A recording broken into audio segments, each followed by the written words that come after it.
Salut à tous et bienvenue sur cette nouvelle vidéo. Alors aujourd'hui je vais vous présenter la valise des créatures des animaux fantastiques. C'est un livre avec une couverture plastifiée. Il a donc la conception des graphiques est donc de Mina Lima. Ça a été écrit par Mark Salisbury et ça a été édité par HarperCollins. Voilà, donc c'est donc un livre qui représente la valise de Norbert Dragono. Donc elle s'ouvre à droite avec un clapet aimanté. Donc ici on peut voir qu'il y a deux aimants, ici et ici, qui sont un peu apparents. Voilà, donc ça c'est la première de couverture. Voilà. Donc je précise, donc le livre a une hauteur de 29 cm, une largeur de 24,5 cm et donc une épaisseur de 3 cm. Environ, parce que là ici je crois que c'est 3,5 parce que enfin, à cause du clapet. Donc ici on peut voir la même chose. HarperCollins, c'est donc l'édition. Donc la valise des créatures, explorer la magie des films, les animaux fantastiques. Voilà. Ensuite, là il y a marqué, elle était ouverte, à peine ouverte. Donc ça c'est une citation qu'il y a dans les films je crois. Ici il y a le logo du Macusa. Et donc ici il y a une étiquette, une étiquette qu'on accroche à notre valise. Donc il y a marqué nom du passager Newt Scamander et destination New York City.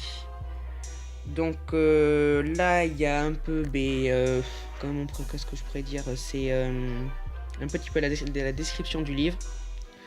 Donc il y a marqué soyez aux premières loges pour découvrir les étapes du processus de réalisation qui a porté à l'écran le scénario de J.K. Rowling, explorez le royaume des créatures fantastiques qui hantent le monde des sorciers et découvrez le casting magique des personnages. Voilà, donc je vais pas tout lire. Donc j'ai reçu ce livre à Noël, il a donc coûté, comme c'est marqué ici, 39,90 €. Je vais bien faire la mise au point. Je vais faire la mise au point. Voilà. 39,90 €. Donc, alors là, je l'ai pas trouvé, mais normalement, pour chaque livre que J.K. Rowling fait, à chaque fois, il y a toujours marqué que pour chaque livre fait, si par exemple il y a un arbre qui a été coupé pour ce livre, et bien ils en replantent deux par exemple. Mais là, je l'ai pas trouvé, mais c'est bizarre. Donc, à l'ouverture du livre, donc on voit déjà ce côté. Donc ici, on peut voir que c'est le fond de la valise de Norbert. Donc dans sa valise, il y a un fond de décoration. Et donc c'est ça.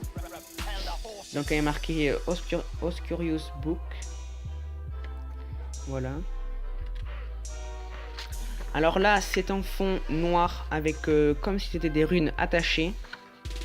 Voilà. Et vous marquez donc la présentation du livre, la valise des créatures, explorer la magie des films, les animaux fantastiques. Avec une sorte de je sais pas trop quoi, de classeur un peu fermé. De pochette, ouais. Voilà, donc on tape sur la troisième page où il y a la même présentation que ce côté-là, sauf que là il y a marqué que ça a été écrit par Mark Salisbury et la conception des graphiques par Mina Lima. Donc là il y a plein d'affiches prospectus de tout ce qui peut se passer à New York en 1920, dans les années 1920 donc. Voilà.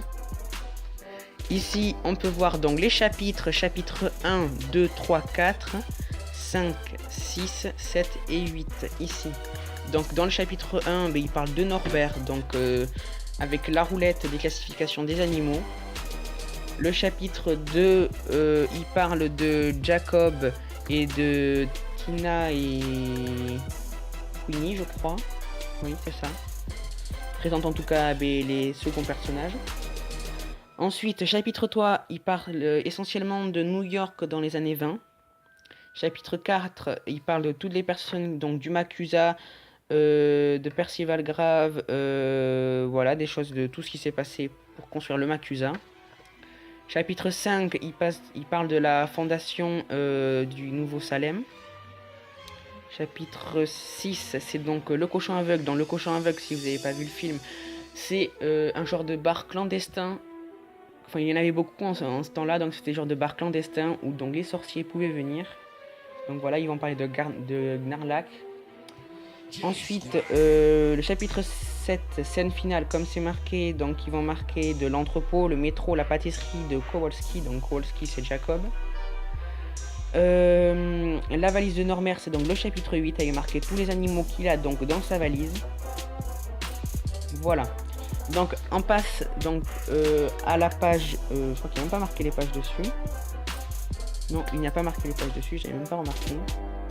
Donc sur cette page, c'est donc les avant-propos. Donc c'est un long texte qui explique comment ils ont recruté les acteurs, comment les acteurs trouvent ce film, est-ce qu'ils s'intéressent à ce film, est-ce qu'avant ils aimaient l'univers d'Harry Potter, donc voilà. Ensuite là c'est la même chose, donc il y a 3 ou 4 pages je crois qui parlent un peu de même chose. Voilà. Là c'est pareil, c'est comment le film s'est déroulé avec les mêmes acteurs, enfin les mêmes, avec David Yates qui, je sais plus dans quoi il est lui, en tout cas. Donc David Yates c'est lui. Il est là aussi. Donc voilà. Ensuite, donc c'est le chapitre 1. Donc le chapitre 1 c'est dans une enveloppe, enfin c'est style enveloppe donc du Macusa. Donc ici on peut trouver l'écharpe de Poussoufle de Norbert, le carnet de Norbert, Norbert à la banque et Norbert se dirige, enfin sortant du bateau. Voilà. Donc chapitre 1. Donc il y a énormément de paper props dans ce livre, c'est donc pour ça aussi que je l'ai choisi, parce que je trouve que les livres quand ils ont des paper props c'est mieux. Donc là c'est donc la fiche de recherche de Norbert avec ses photos, il y a aussi dans sa carte d'identité je crois. Donc voilà, donc c'est la présentation de Norbert, donc on monte sa valise, ses carnets, là c'est les fioles de potions que Norbert a, voilà. Donc on passe ici, là c'est donc un paper prop d'un journal déchiré. Donc là derrière il y a un jeu, c'est écrit en anglais. Donc c'est comme si on avait déchiré le livre, c'est hyper bien fait. Voilà. Donc ici il montre comment Norbert trouve le paysage d'Amérique, enfin plutôt de New York. Donc là ici il parle essentiellement, enfin il parle carrément de la baguette magique de Norbert.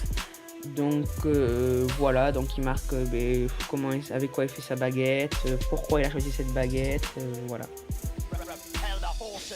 Donc je précise que Norbert a c'est donc une baguette on va dire un peu végétarienne si on peut parler comme ça, parce que bon il le mange pas mais bon. Donc il a voulu choisir une baguette avec aucun morceau d'animaux dedans, style ventricule de dragon, il n'y en a pas. Donc c'est une baguette en bois simple avec un coquillage qui se trouve ici je crois. Parce que vu que Norbert s'occupe des animaux, donc il ne voulait pas les tuer pour les mettre dans sa baguette. Donc ensuite, il parle de Eddie Redmayne. Donc là c'est donc Norbert. Donc, il montre tout ce qu'il a fait dans les films. Voilà. Donc je sais pas qu'est-ce que c'est ça, c'est donc le Lunascope, donc je ne sais pas ce que c'est, j'espère que, enfin si vous savez qu'est-ce que c'est, écrivez-le moi dans les commentaires, mais je ne sais absolument pas qu'est-ce que c'est le Lunascope. Voilà. Donc ensuite il montre les costumes, donc avant le film et quand l'acteur joue, voilà, avec les morceaux de tissu utilisés pour le film. Voilà, donc là c'est une image en grand de Norbert. Ensuite on passe au chapitre 2. Donc le chapitre 2 c'est un peu la même image que le chapitre 1, sauf que là on va parler de Jacob, Queenie et Tina. Voilà, ensuite donc là on passe à Jacob. Donc on va parler de sa valise, de sa boulangerie et donc de ses gâteaux, des papiers de Jacob et donc de ses recettes de grand-mère qui se trouvent donc là. Voilà. Donc là, on a une grande image de Jacob avec une bougie. Là, on passe à l'appartement de Jacob. Donc son appartement qui est un peu délabré. avec la photo de sa grand-mère. Donc ici. Et quand il se trouve dans la banque. Et ça, c'est quand sa femme le quitte. Voilà. Quand Mildred, je crois. Ensuite, on passe à Tina. Je crois qu'elle s'appelle Tina. J'ai dit Tina depuis tout à l'heure, mais je crois qu'elle...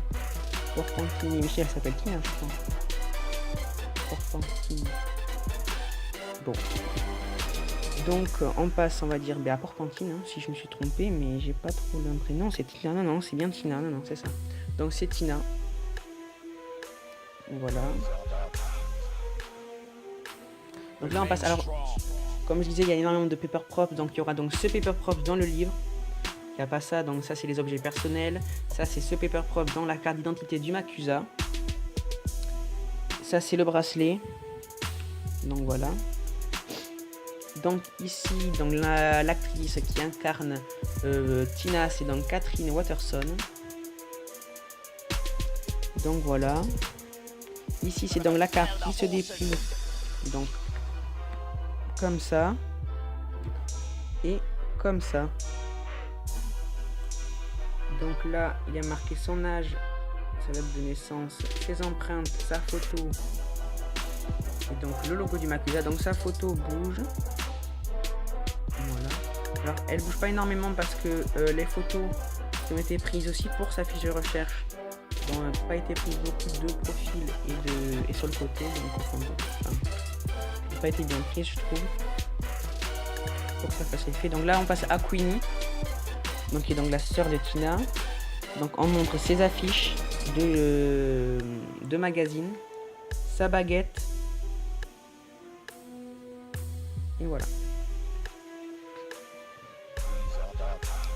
Là, on passe aux produits de beauté que à Queenie et Tina. Donc, c'est l'appartement de Tina et Queenie. Voilà. Là, on passe aux 3 héros. Ensuite, on passe au mannequin de couture de Queenie. Donc, oui, Queenie fait de la couture.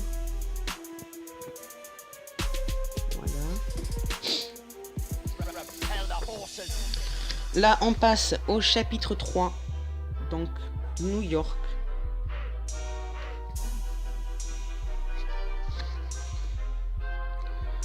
Donc, couverture bienvenue à New York. Donc là, ils vont parler de New York pendant les années 1920-1926. Voilà. Allez, la Statue de la Liberté ici.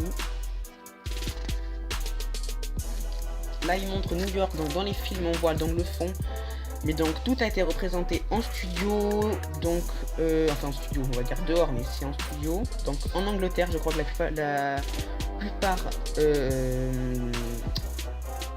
la plupart a été fait en Angleterre. Donc là, c'est les fonds verts qui se trouvent là. Donc, j'ai été étonné pour certaines prises. Ils aient construit autant de choses aussi gros, donc c'est encore plus gros que dans Harry Potter. Dans Harry Potter, bon ben certes ils ont fait Poudlard en entier, mais là ils ont fait vraiment des structures en entière, donc comme par ici par exemple. Donc ça c'est vide à l'intérieur je pense. Voilà. Donc là c'est le Makusa avec le fond vert pour représenter le dessus. Donc je crois qu'ils ont tout représenté, ils ont tout fait, je crois, si je me trompe pas. Voilà, donc là on voit quand c'est le passage où il y a les sorcières de Salem, je crois que c'est... Non, pas les sorcières de Salem, le philanthropique, je sais plus trop, c'est compliqué. Donc là on passe à la Steel National Bank, qui est donc la banque où se dirigent Norbert et Jacob. Voilà. Là aussi ils ont entièrement fait ça. Donc c'est la construction des brownstones. Voilà. Donc ça c'est donc une vraie image, je pense même sûr que c'est donc une vraie image des années 1900 à New York. Donc pour montrer comment c'était réellement. Donc, il ressemble un peu.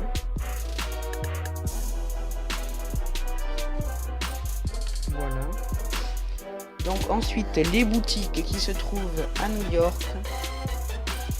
Donc, voilà.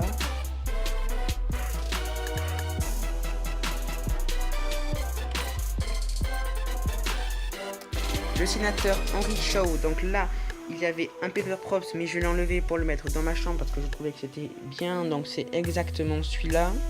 Donc je vais vous le montrer donc à la fin de la présentation. Donc là c'est donc le sénateur Henry Shaw. Donc voilà.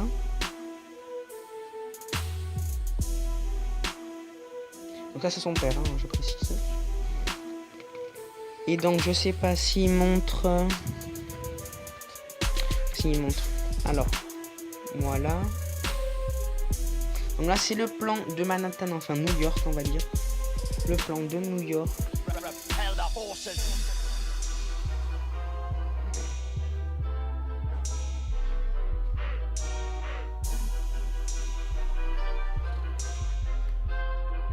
Voilà, donc ça c'est les journaux où Shaw apparaît. Donc c'est là où Shaw apparaît pour son élection. Donc voilà, donc je précise que l'affiche qui se trouve dans le film La Grande Banderole a été faite vraiment, c'est donc une peinture, c'est pas un fond vert, c'est donc une véritable peinture.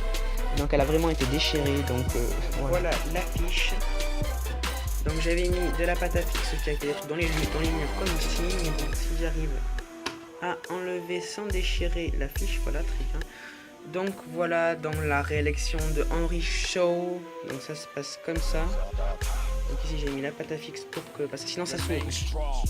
Vu que suivant l'humidité, ça s'ouvre. Comme ça. Donc oui, je l'avais enlevé, j'aurais vraiment pas dû, j'aurais dû le laisser dans le livre parce que, ben voilà. Bon, pour les prochains livres, je le sais. Donc voilà. Donc on repasse à la présentation du livre, donc on est là. Donc là on passe à la mairie. Donc là où Shaw fait sa... Comment on peut appeler ça? Ben là où il parle, hein. On va dire ça. Donc voilà, l'affiche a vraiment été déchirée. C'est ce que j'aime bien dans Harry Potter, c'est que c'est pas des fonds verts qui sont déchirés, c'est pas fait par... ordinateur, c'est vraiment... Ce que j'aime bien, c'est quand c'est vraiment des vrais objets, vraiment déchirés, vraiment faits, des vrais masques, enfin c'est ce que j'aime bien. Donc voilà, donc le Paper Props c'était ici. On voit encore les petites marques. Voilà. Donc là c'est le Diamond District, donc c'est la bijouterie où le nifleur vole les bijoux. Voilà.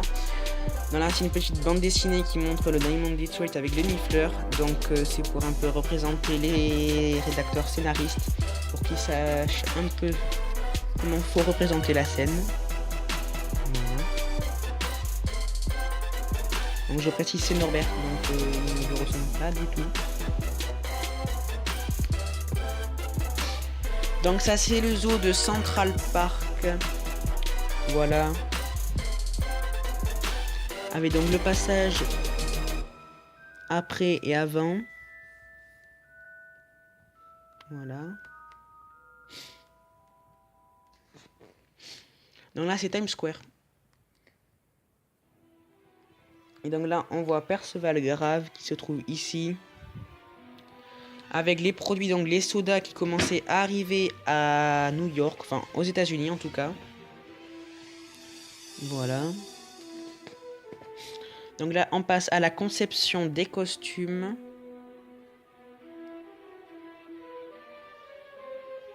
Voilà. Et donc là, on passe au chapitre 4, quand on va parler du Macusa.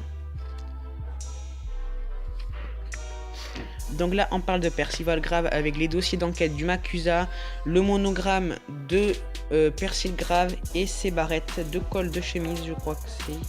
Et je crois qu'il a des barrettes sur son col. Voilà, donc on parle aussi de la baguette de Percival Grave. Ensuite, les costumes de Grave. Donc ça c'est la pendule qui se trouve au Makusa. Voilà. Enfin l'horloge plutôt. Ensuite, on parle de Séraphine Pickery. Donc ça c'est donc sa toque, son chapeau. Et je ne sais absolument pas qu'est-ce que ça représente pour moi. C'est un amas de fleurs, de coquillages et d'oiseaux. Donc ça fait pas très joli, mais je sais pas j'ai pas trop su qu'est-ce qu'elle représentait en fait. Donc c'est là, je pense je crois qu'elle représente la directrice du Makusa, mais j'en suis pas trop sûr parce que j'ai pas bien compris à ce moment-là. Donc là, on montre le Makusa avec donc la pendule géante qui se trouve ici. Donc là, c'est en tout cas, c'est dans le hall du Makusa, c'est les statues de bronze en la mémoire, qui représentent la mémoire des sorcières de Salem.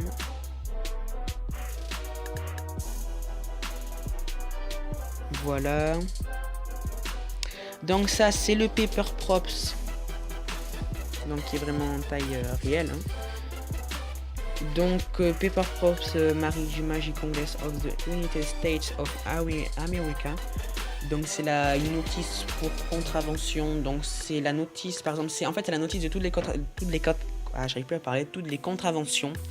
Donc si par exemple il y a eu un problème avec la magie, ils vont regarder là-dessus et ils vont pouvoir voir donc comment faut punir. Enfin voilà. Donc c'est relativement grand. Donc voilà. Ensuite, donc on montre toujours la pendule. Donc là ils vont montrer la façade du Makusa.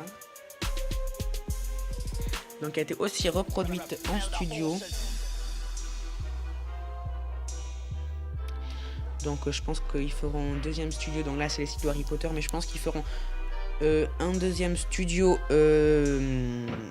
animaux fantastiques. Et vu que donc il y a ces genres de immeubles représentés, je pense que ça va être magnifique s'ils le font. En tout cas j'espère. Donc là il y a le département des enquêtes prioritaires, donc avec la carte des États-Unis.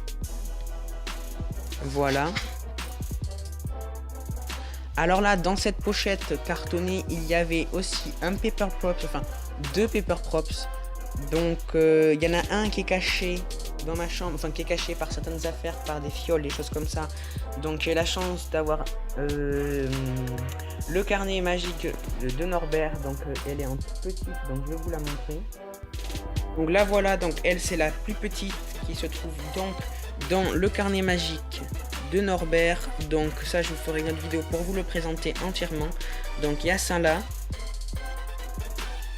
Et donc il y a la deuxième qui se trouve dans ma chambre que je vais vous montrer. Ils sont presque exactement à la même taille. Donc je vais vous la montrer de suite. Cette carte qu'on voit réellement, donc cette carte est donc géante comparée aux autres affiches. Et donc c'est cette carte qui est donc cachée par certains objets. Donc voilà, donc c'est la carte du monde des sorciers. Donc voilà. Ensuite on passe au service de dactylographie. Donc c'est là où on va rédiger tous les papiers. Voilà. Donc à la fin du livre il y a donc ce papier où on peut glisser sa baguette. Donc c'est vraiment taille réelle, il doit être... il doit faire au moins cette longueur là. Donc c'est pour glisser la baguette pour passer à la douane, je crois bien. Là on passe à la cellule de la mort, où il y a Persil Grave et donc Norbert.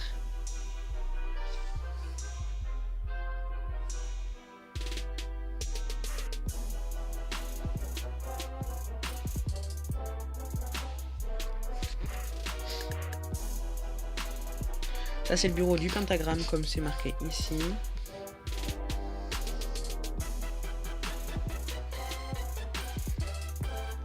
Ça c'est donc The New York Ghost, donc c'est les journaux qui se trouvent à New York, donc c'est les journaux des sorciers. Je trouve ça hyper bien qu'il les ait mis. Là, c'est les graphismes, donc la conception des journaux, des affiches recherchées, des livres. Là, c'est des trucs des sorcières de Salem. La carte ici. Voilà, donc là, on passe au chapitre 5. Donc, c'est la FPNS, ce qui signifie la Fondation philanthropique du Nouveau de Salem. Enfin, du Nouveau Salem, plutôt.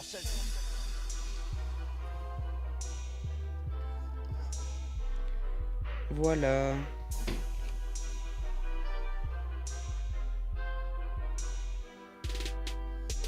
Ça, c'est quand Modesty jette tous les papiers. Donc ça, c'est Marilou Belboss qui casse la baguette de Modesty. Donc Marilou, c'est celle qui s'occupe. Donc aussi, il y a ce paper prof dans le livre que j'ai aussi décroché. Donc il est dans ma chambre, mais bon, c'est comme dans les films, c'est la même taille que les films, c'est en papier cartonné, donc voilà. Ça, c'est donc Crédence avec la ceinture, avec la boucle d'argent et le collier des reliques de la mort.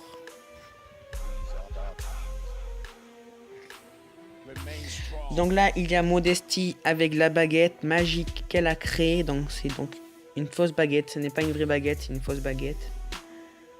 Voilà, ça c'est Chastity. Celle qui s'occupe de sonner la cloche à l'église.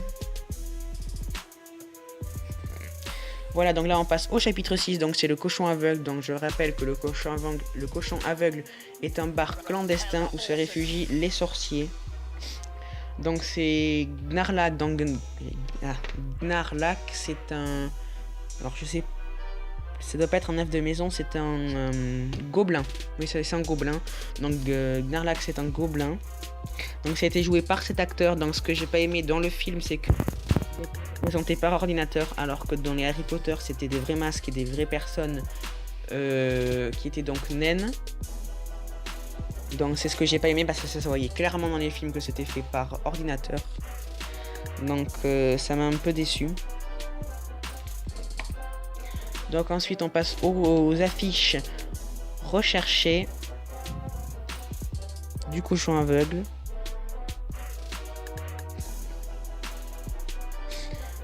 Voilà, donc ça c'est les cartes de jeu où on se sert pour jouer, donc pour jouer aux cartes. Voilà. Et donc là ce sont les affiches recherchées qu'il y a en paper prof dans le livre. Elles sont vraiment magnifiques, j'ai adoré les avoir, même j'ai trouvé ça hyper bien de les avoir. Donc elles se trouvent aussi dans ce papier cartonné vert. Donc je précise, ça s'ouvre. Voilà, donc je vais vous les montrer. Donc là, c'est donc toutes les affiches recherchées de toutes les personnes qu'il y a à New York dans les années... Enfin, là où il y a Norbert, en tout cas, pendant ce temps. Donc voilà, donc je vais vous montrer les affiches. Donc ce sont ces affiches qui sont géantes. Donc ça, c'est celle de Norbert. Et ça, celle de Tina. Donc réellement, elles sont géantes. Voilà. Donc ensuite on passe au chapitre 7, donc c'est la scène finale. Donc là il montre Ginsberg Delaunay, j'arrive pas à parler. Donc c'est le magasin où il y a le tournage avec le Père Noël et les sapins. Donc là c'est l'entrepôt de Norbert, enfin pas l'entrepôt de Norbert, c'est l'entrepôt où ils enferment, je crois bien, je sais plus, l'Okami, je crois. Donc ça c'est le métro new-yorkais démoli. Donc voilà.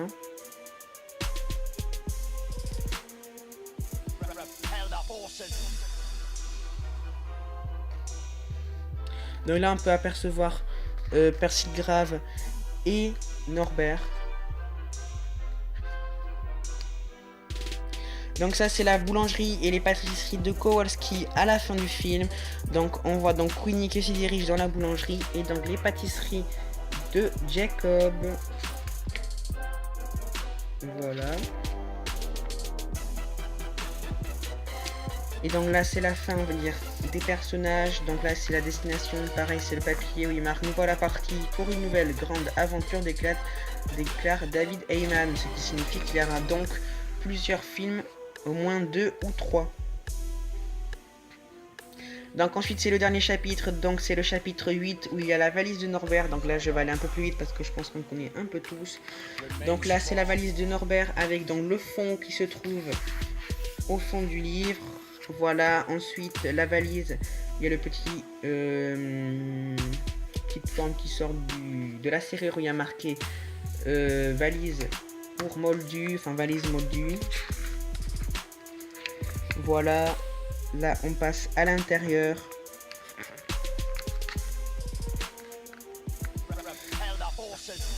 Alors là il y avait un Pepper Props mais je l'ai plus, mais alors je sais plus du tout qu'est-ce que c'est. Faut que je m'en souvienne. Je crois que c'est une des cartes.